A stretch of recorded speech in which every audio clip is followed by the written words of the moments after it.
Yeah, Lord Brunson back at you with the back at you, and I am the best reporting on the Eagles. Yo, just shout out to y'all in general, man, for being beautiful, supportive people, man. You know what I'm saying? As I touched on earlier in the week, Loot Mogul, got me ranked as the #1 influencer, man, and that's nothing but y'all. That's the work y'all put in, man. That's the way that you guys continue to, take my word for it, that I will only take sponsorships that will benefit us and that could be of some use to us, man. Loot Mogul is a sports trivia, which I think is useful to us because we talk sports, and it gives you a chance to win money, man. A lot of people have won, hundreds and thousands of dollars playing my sports trivia. You know what I'm saying? And that's what's up, man. I wanted to do this around the holiday time. Nobody ain't got nothing else to do, man. If you want to, take a crack at this sports trivia, you know what I'm saying, win you some bread, go ahead and do that, man. I'll put the link for the description. But Saturday night, 7 p.m., you can play live with me. You know what I'm saying? I'm gonna be on the app. You know what I'm saying? They got a special, they got a deal or something like that they doing for that time frame, and it's gonna be lit, man. I think if you put up to $10 in, they match your $10, man. They give you your $10 back. You know what I'm saying? And that's dope, because you can put in a free $10 and win some bread. You know what I'm saying? It is what it is, man. Just check it out, man. Let's check it out, man. You know what I'm saying? Let's get to the meat and potatoes, though, man. There's some stuff going on, man. A lot of stuff going on, a lot of stuff that I don't like, a lot of stuff that has me thinking that we're trending in the direction of a football team who don't have no plans on winning anytime soon. And in a large part, man, I think Laurie said that. So we can't be surprised next season if we another 4-win, 3-win team. Laurie said that he's not looking towards winning right now. I mean, something like that. And that's what Doug is looking for. The more and more this thing folds out and the more and more news comes out about this situation, the more and more I feel like that Doug was right for getting up out of there. The more and more I like the fact that Doug stood his ground, man. I wish Doug nothing but success moving forward. But I think this is a situation to where Doug Peterson just stood his ground. Stood his ground. They said one of the straws that broke the camel back in between the meeting was that they wanted Howie Roseman to resume control of player personnel during games, like resuming control of who's active and who's going to play. That's ludicrous, bruh. That's ludicrous. I've never been in the NFL. I don't know what a general manager's job is, but is a general manager out there training these dudes? Like, for instance, if Howie's in control of that, you really can't be mad at no coach. You can't be mad at no coach. I'll explain. You can't be mad at any coach for the simple fact of this. These coaches are going out there. These coaches are training with these guys. You see what I'm saying? These coaches know who've been putting in the best work during the course of the week. For instance, what if Quez Watkins for 3 straight weeks of practice has been outperforming Arcega-Whiteside? What if that's the case? And Arcega-Whiteside keeps getting the nod to suit up and Quez Watkins don't. That stuff don't make sense. It don't make sense. We all know that Quez Watkins is more explosive. We all know that Quez Watkins is liable to get more things done. We saw the one playability. When I had Quez Watkins on the draft board, it was based upon his big playability. Arcega-Whiteside don't have that. He don't have that. I didn't hear a lot. Everybody all season was asking where Quez Watkins is, and I guess this is one of the decisions that Howie Roseman made. Simply because Quez Watkins was a later draft pick than Arcega-Whiteside. Howie Roseman is the type of guy that has to justify a pick like that. So how do you justify your pick? Think about it. A lot of stuff is making sense. What's the perfect way to justify your pick if you Howie Roseman? What's the perfect way? I'll tell you, the perfect way is to play the guys you picked. Hopefully they can make something happen. And that's what I think Howie Roseman was doing, man. Howie Roseman was playing the guys that he picked, playing the guys that he was fond of to justify the moves that he was making. Seriously.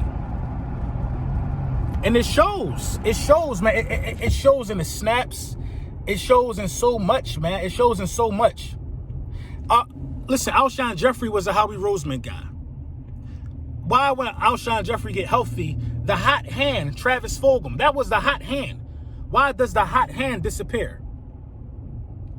Everybody's asking, where's Fulgham? Why does his targets go down?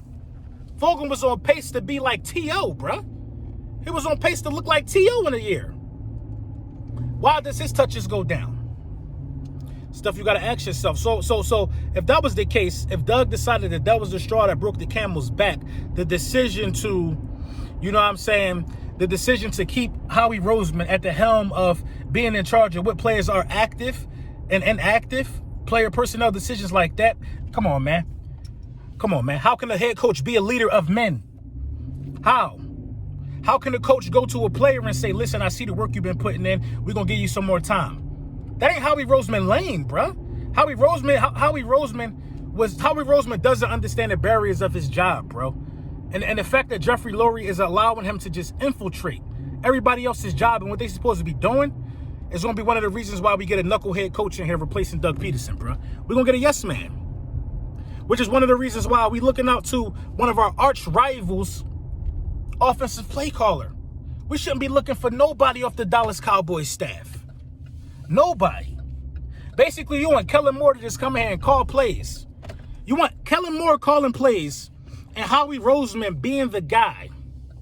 You see what I'm saying? Kellen Moore calling plays and Howie Roseman being the guy in charge of who's active and who's inactive is ludicrous, bruh. 4-win season. Now, Kellen Moore will take that job. He might not, because Jerry Jones do a good job of retaining his guys by letting them know, listen, this is who you play for. You're a rock star. We could win one game. You play for the Dallas Cowboys, you're going to be praised and held in high regard. And that's a fact. That's a fact. I don't want no Kellen Moore, bro. You got to be kidding me. You got to be kidding me. Man, who done had their hands on my backup camera? I don't want no Kellen Moore, bro. Period. You got to be kidding me. It's absurd. It's absurd. Like, what are we doing as an organization? What are we doing as an organization that we even looking for dudes who were part of a coaching staff of a 4-win team? What we doing? What we doing as an organization? You know what I mean? It don't make no sense, man. And I feel like that this is the beginning of a very negative couple of years for Eagles Nation, man. It's the beginning. Kellen Moore. How you going to tell this dude who's probably the leading candidate, the defensive coordinator from the 49ers, Salute, the leading candidate, in my opinion. I haven't heard much about Eric Bieniemy, but I'm sure he's going to get a head coaching job somewhere this season. You know what I mean? And I'm sure Salute is too. He left New York. He left the Jets without an offer, and I think he had a meeting with Philly today.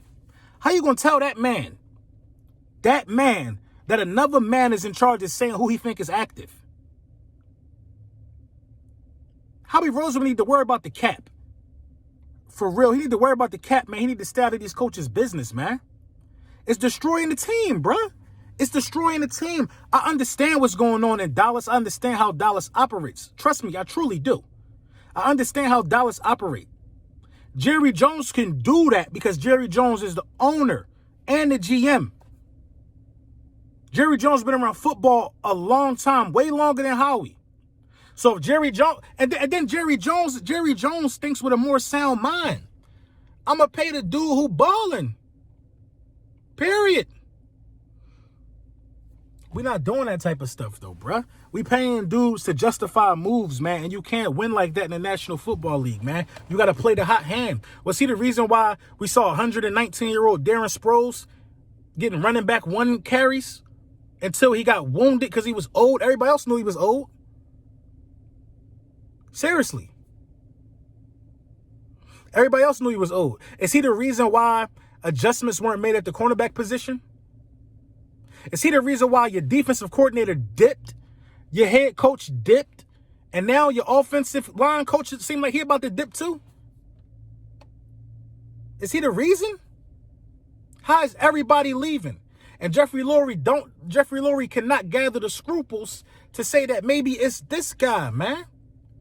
Chip Kelly put him in a closet. GM's usually fired for that. Chip told him to stay away from me. Chip lasted 2 years and had 2 winning seasons.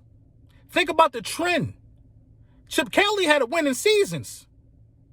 Didn't we win 10 games and miss the playoffs under Chip Kelly? And then go like 8-8? Chip Kelly had winning seasons, bruh. Come on. Doug Peterson went to the playoffs 3 straight years, 1 resulting in a Super Bowl. You don't get rid of nobody like that, bruh. You don't. The only 2 coaches in the National Football League that had A better last 3 years than Doug Peterson would be Bill Belichick, and I'm not even sure Andy Reid last 3 years better than Doug Peterson's. I'm not sure Andy Reid last 3 years better than Doug Peterson last 3.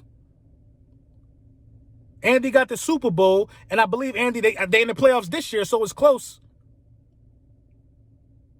Come on, man. Come on. Come on. You seeing these guys dropping like flies, bruh. Guys dropping, bruh. Doug was on the books until 2022, bruh. If I'm correct. Got up out of there. We can't afford to lose our offensive line coach, but look like we is. The offensive line was the strength of this team. You know what I'm saying? This team need to make some moves. And when I say by moves, this team need to acquire a head coach that's going to want to win immediately, bruh. I'm trying to tell you, man, the state of the team is going to tell us what this team thinks that they're trying to do next season. They never going to be up front with us, man. The state of the team is going to tell us, bruh. No, who they pick as a head coach is going to tell us the state. Who they pick as a head coach will tell you, man. If they go after Salou or Bieniemy, if they can acquire one of them two, because you do what you got to do to get them, man. If they say they want Howie out, you got to make that move for them two dudes. If they don't want Howie meddling in their business.